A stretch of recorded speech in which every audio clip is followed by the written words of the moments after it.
Okay, guys, we have a very special guest with us this week. Wealth of football knowledge. And now you can find his work at theoddsbreakers.com. We have Ron from Ron A Sports. How we doing, Ron? Thanks for joining me today, man. Well, Nick, thanks for having me. It's always great to talk football. We come off a week of absolutely incredible games, any one of which could have been one of the games of the year. I don't know how we top that, but we have four interesting teams in this round. Definitely. And I should mention that we're streaming this for the Executing the Edge podcast, as well as the Sports Wagering University YouTube channel. Ron was our professor for the college football class a couple months ago, and I'm excited to keep learning from him and keep working with him. So we'll get right in here to the two matchups in the conference championships, Ron. To kick it off, I want to bring up some things here. In the last 40 matchups, the team who wins the conference championship straight up is 38-2 ATS, meaning the number doesn't much matter in the conference championship. Just pick the winner, right? And they're winning 38 out of 40. So in the last 14, the home teams are 11-3 straight up. And in the last 15 AFC championships, the home team is 13-2 straight up, 10-5 ATS. So we'll go right into the first matchup here on Sunday. We have the Bengals and the Chiefs, Ron. 87% of the money is on the Bengals currently. 65% of the money is on the under, yet the number is rising. And a lot of that has to do with 81% of the bets being placed on the over, which you would think a lot of the public is on the over in this one. They just played on January 2nd. Cincinnati won 34-31. Both had over 400 yards of offense.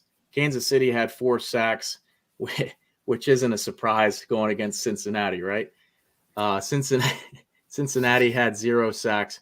0 turnovers overall. Kansas City had 10 penalties to Cincinnati's 5, and the Bengals ran for 60 yards, whereas KC ran for 155. Cincinnati has an extra day to prepare. Weather should be fine. It looks like Tyrann Mathieu is back for Kansas City. I saw he was back at practice. What are your thoughts on this matchup here, Ron? First of all, Nick, that's a fantastic layout as far as what to expect here. The key point here, a lot of key points. First of all, you have the winner take all, and that's one of the reasons why the straight up winner tends to win regardless of the spread, because you never take the foot off the pedal in these kinds of games. One thing Cincinnati did in that January 2nd game, which is very impressive, is at the end of the game, they could have settled for a tie.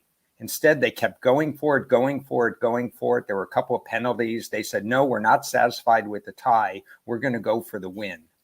And I think Cincinnati's basically going on house money right now. They don't even know what they've accomplished. I mean, here they are. They think they're good. They're saying all the right things. Joe Burrow is level-headed. But basically, they're riding the wave. They're here, and until this magical mystery tour ends, they're going to take it all the way. And I think they're going to do one thing that Buffalo didn't do against Kansas City. Buffalo had one extra punt in that game.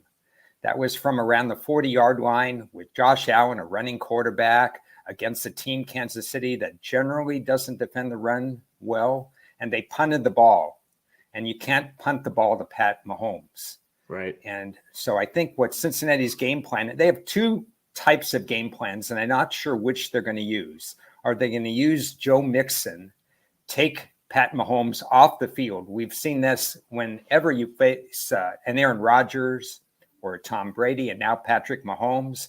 You don't want them on the field to establish rhythm. Are they going to use Joe Mixon and say, stop him and hope that he can run for 100 yards? Or are they going to throw it to all their variety of weapons? Boyd underneath, obviously the Chase and Burrow connection. Don't sleep on T. Higgins. Their tight end is emerging. Mixon can catch out of the backfield. And Kansas City's pass defense isn't as strong as it was in previous years. They do get Matthew back, which is a great addition because he's so instinctive.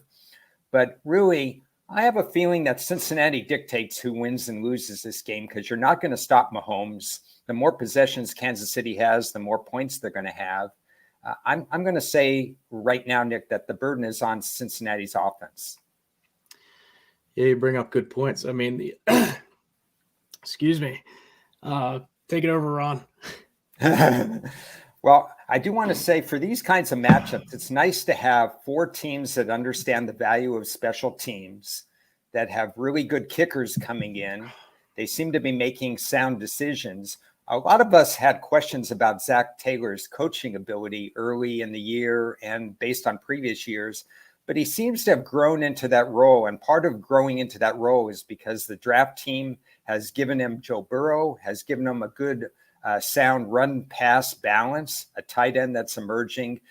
You generally coach better when you have better players to begin with. And I think it's all cylinders on that point. So we're going to see some fundamentally sound play this weekend. I agree. And now that I'm recovered, Ron, I appreciate you taking over there. I was going to say the Cincinnati has a advantage here going up against the KC defense that has in success rate owns the 29th against the rush and 23rd against the pass. So that could be interesting to see how they approach this defense.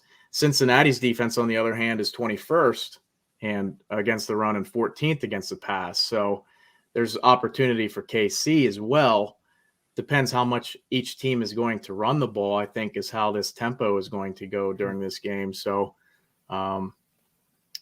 one more stat here. I have since 2014, the rematch in the regular season in the conference championship, the same team has won 9 times out of 11. So that would favor the Bengals if you just base it off of that, which we don't. So, and then Cincinnati's pass defense is 25th in the league in explosive plays. So that's passes that are 20 yards or more. Mm-hmm. Cincinnati ranks 25th in that, which could be dangerous against this Kansas City team.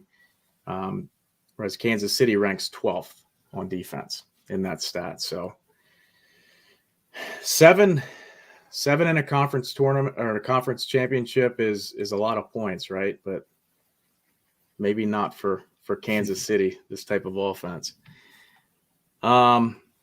Next, do you have anything to add to that, Ron? Yeah, I'd like to add just a couple of closing comments. Sure. On that one. Kansas City, Mahomes is as healthy as he's been. Last year at this time, he wasn't that healthy. Mm-hmm. And basically, Kansas City just ran all over the field on a better defense than they're going to face this week. Buffalo had the number 1 pass defense. They're strong against the run. Cincinnati is vulnerable in both areas. On the other hand, the other thing that comes into play, even if Kansas City has the big lead like they did a few weeks ago, the back door is always open. When you said 7 points is a lot, it's a lot for Joe Burrow. They scored points even though he got sacked 9 times last week. Right. So you've got to weigh the fact how explosive Kansas City is versus the fact that Joe Burrow can put a team back in the game, maybe to win, maybe to cover. It kind of goes against that stat where the winner may not cover versus the spread. But you're right, 7 points is a lot. Right. Usually don't see that. Only one other quarterback won a playoff game with being sacked 9 times, and that was Donovan McNabb. I forget what year it was, but so that's pretty special of what he accomplished last week. The next game here, we got the Niners and the Rams. 61% of the money is on the Rams. 65% of the money is on the under. So this one is more spread out as far as the money. They played twice already. The first time was November 15th, where the Niners won 31-10. San Francisco was 8 for 14 on third downs. The Rams were only 3 for 10. So that really hurt them. San Francisco ran for 156 rushing yards, and the Rams only ran for 52. Overall, San Francisco accumulated 335 yards to the Rams 278. Now, in week 18, the Niners also won. It was a closer game, went to overtime. They ended up winning by a field goal. The Rams still only ran for 64 rushing yards. San Fran ran for 135, and San Fran almost doubled their output in yardage, 265 to 449. The Rams at home this season are 6-3, but the Niners are 8-3 on the road. Where there's no concern here is Ambry Thomas back for the Niners, their stud cornerback. And another thing to bring up too is Akers wasn't playing much in that week 18 game, and he could be a threat here in this game, I think, if he doesn't fumble it. And then Shanahan's 6-0 against McVay, so we'll see if the tides turn here. What are your thoughts here, Ron? First two words that come to mind is no secrets. These teams know each other very, very well. Obviously, they play twice a year, but now they've seen all the key parts. There's not going to be any surprise when Shanahan runs his creative offense or when McVay unleashes Stafford and so on. From the San Francisco side, they have seen now Von Miller and Aaron Donald together. They've seen Beckham assimilated into the LA Rams offense. So they know exactly what they're getting. Can they stop that? That's another question, but they know exactly what they're getting. Interesting stat. In the last 6 games, Von Miller has had 7 sacks, at least 1 in every game. So he's fitting in quite nicely with Aaron Donald. And then you flip that around, and San Francisco in the 2 composite games against the Rams have a 7-4 sack advantage in their favor, which you wouldn't think of because the Rams have been the first team, I believe, ever to have 50 or more sacks in 3 straight seasons. On the LA side, of course, they know they've seen Deebo Samuel and what he does in the run and the pass game. They've seen Eli Mitchell twice. He's run for a lot of yards, but his yards per carry has been closer to 4 as opposed to the 4.7 that he averaged during the year. The other factor in here is Cam Akers he's back from an incredible recovery from Achilles injuries. Yeah. I can tell you what that means. And basically, he ran 24 times last week. I was surprised that they didn't diversify the offense. 24 times, but only for 48 yards because it was Tampa's traditional run defense. If you don't have a running quarterback, you're not going to run on Tampa. But LA tried that. I said that there's no secrets, but I do have a couple players that are on my watch list for this game. One for the Rams would be Henderson, if they bring him back as a running back. I think he ran for in excess of 80 yards the first game against San Francisco. I thought he was activated last week, but he played no snaps last week. So I think this is one of those situations that you want to keep looking today, tomorrow, even up till game time to see whether you hear anything about Henderson's incorporation into the game plan. The key player I'm looking at for San Francisco is Kyle Juszczyk. Surprisingly, he had 2 carries last week. He doesn't carry the ball much, 8 times in the regular season. But those 2 carries, if you go back to when they were and where they were on third downs, they were actually incredibly impactful carries. He had no receptions. I have a feeling in this game that down in the red zone, they're going to use him. He caught 30 passes in the regular season. You want to throw something at the other team that they haven't quite seen enough of. You know they're going to try to cover Kupp and Beckham and Higbee and so on. If they can just leak Juszczyk out of the backfield for a key play, those are the 2 players I'm looking at. Okay. Well, that was going to be a question a little later is if you have any props that you want to give out. But sure. Yeah, I mean, San Francisco under the radar kind of, I mean, they're 4th in success rate against the run and the pass. And they're playing so well. the matchup of the game is going to be the Rams passing offense against the Niners pass defense. So, it'll be fun to watch how this lays out. The Rams, if the Rams get up early like they did last week against the Bucs, it's going to be hard for Garoppolo to come back. I mean, he's not the understudy of Tom Brady anymore. So, Any more thoughts on this, Ron? Well, you talk about home field and the way it's configured at SoFi Stadium. I've been in there for a game before. I was there for a college game, but I was there for the bowl game. It's not configured as if you have the dog pound at Cleveland or you have the rabid fans across the country. In fact, they're trying to limit tickets and so on. For this particular game, I don't, especially since they know each other so well, it's really player matchups. That's the most important thing. I haven't actually made a decision on the game because I want to delve deeper into player matchups. But I think for those who value home field advantage at this stage, it's if the Rams win, I don't think it's because of home field advantage. I just think it's because they won the matchups. This is not one of those games that I look to place a high value on home field. This is a strategy game, and if you get good Matthew Stafford like you have in the playoffs, then the Rams will prevail. However, San Francisco has forced them into multiple turnovers in the two games they faced. So it's a chess match. That's what it is.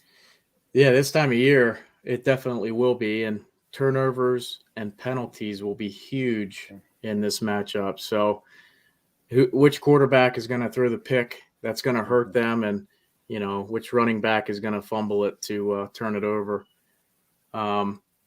That brings me to the props. Do you have any other props? I know you just gave out a couple there, but that's where a lot of value is this time of year, is in props, because these lines are so tight that it's tough to find the value in the total or the side. So any props that you'd like to give out here for listeners? Yeah, I'll talk about a couple. I want to say a general thing about props. You get more props in the playoffs than you do in other times. And if you shop around, you're going to get variance. You're going to get key numbers where you could actually take a side or a middle. You could do a lot of manipulation. The market's softer in this area. And some books, because they're putting out more props, they're not as proficient on it. The other thing that's a little discouraging to me is because I'm the kind of guy who goes contrarian. My portfolio during the year is, for every 3 props, 2 of them are going to be unders, because that's where the value is. In winner take all games, right now I'm 60-40 on overs through the first 10 games of the playoffs, but I've had to make that adjustment. The general rule is you look to pick off numbers. If you like a player over, you pick them off early, and then you wait on the unders, because the general public is going to bet overs anyway, and they're going to be right a little bit more, especially in the Super Bowl. Right. So if you're looking for some overs right away, I'm kind of looking at Jennings, the wide receiver. He's got a number in the low 20s. Yeah, for the Niners. He's got a number in the low 20s. It's only going to take 2 receptions to beat that, most likely. Yeah. Because he's not going to be the one that LA is going to focus on. They're going to focus on Deebo Samuel, how they can stop all the thing. And his number's already been played up based on the last 3 or 4 weeks. You're not going to get any value. So, and you're not going to get any value on George Kittle either, because everybody knows who George Kittle is. So you look for somebody like a Jennings. You look for a Hustek to see if you could get an over 1 reception. If he's going to get that red zone touchdown, which might be valued. Most likely you lose it more than you win it. But if you get a very high plus number, if you do the return on investment, what I do is, if I have to lay minus 150, I already know that play has to win 60% of the time to break even. Right. So I have to automatically think, well, what are the probabilities? Is it going to be 7 out of 10 or 8 out of 10 that he's going to be over that number? We did that with the number of attempts by Tom Brady last week, which was ridiculously low at 38.5 when you consider the Rams stopped the run so well. Yeah. I had it at 45, and believe it or not, that number never moved. It stayed 38.5 the whole time. So Really? you're looking at those kinds of things. Well, and that helped them too, getting under so early in the game. So, Yeah. I mean, that could happen easily with Joe Burrow, but playing contrarian, you almost want to play the under with an expected game that's everybody likes it to go over. But clearly the money's on the under. So we'll see how that plays out. Well, Ron, anything else you'd like to add? No, we're down to these to games. Okay. 2 more Good deal. games. But Yeah, we got to enjoy this because we got 2 more games, then the Super Bowl, and then I'll be busy with the draft and stuff like that, but no more live football. Right. We'll have to wait a couple months. And who knows if baseball is going to start? Oh, I know you don't get into baseball much, Ron. You're a football guy, but we should have the reports that are coming out. We should have the baseball starting up again. So, well, Ron, I appreciate you coming on. Let everybody know where they can find you and what they can expect, coming up here. Okay. Thank you, Nick, first of all, for having me on. The Twitter handle is at Ron Sports. Mostly football, sometimes a little comedy in there, but I'll be dissecting games, maybe critiquing different moves. I'll be talking about the coaching moves as we go through. I'll start posting articles on the odds breakers and, maybe start getting out of the woodwork and putting more of my stuff out there. I'm pretty intense during draft time, so maybe we'll have a couple more opportunities to discuss the draft. Definitely. And the partnership with Sports Wagering U, I appreciate the shout out that people have given me and the opportunity, because I think that's what Sports Wagering U is doing is really helpful to the upcoming, the aspiring handicapper, the recreational handicapper, and those that want to get a little bit more serious. I think it's going to expand, and it has something for everyone. And I would be thrilled to be more of a part of that as well. Definitely. You're a big asset, Ron, and I appreciate you coming on again. And we'll keep in touch here. Really look forward to working more and more with you. Thanks a lot. Good luck to everybody.